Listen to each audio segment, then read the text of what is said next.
বাবা বাইচে থাকতে তার যোগ্য সম্মানটুকু তারে দিও ভাই। কারণ এই পৃথিবীতে যার বাবা নাই, একমাত্র সেই বোঝে তার প্রত্যেকটা দিন কেমন যাচ্ছে, তার প্রত্যেকটা সময় কেমন যাচ্ছে, তার প্রত্যেকটা সেকেন্ড কেমন কাটছে। আজকে তোমার বাবা বাইচে থাকার কারণে যে সমস্ত মানুষ তোমাকে আপন মানুষ বলে পরিচয় দিচ্ছে, কাল তোমার বাবা মারা গেলে এই সমস্ত মানুষ তোমাকে আপন মানুষ বলে, তোমাকে কাছের মানুষ বলে পরিচয় দেবে না। আজকে যে সমস্ত মানুষের সাথে তোমার এত ভালো সম্পর্ক, যাদের সাথে তুমি ঘোরাফেরা করছো, যাদের সাথে তুমি চলাফেরা করছো, তারা তোমাকে প্রায়োরিটি দিচ্ছে, তারা তোমাকে গুরুত্ব দিচ্ছে। কারণ তোমার বাবা আছে, তোমার টাকা আছে, তোমার ধন সম্পদ আছে।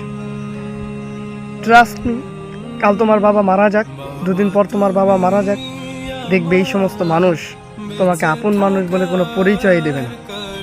আর তাই তো আমি বরাবরই বলি, সন্তানের জন্য বাবার টাকা নাই, বরং মাথার উপর তার বাবা নামক ছায়াটাই যথেষ্ট ভাই।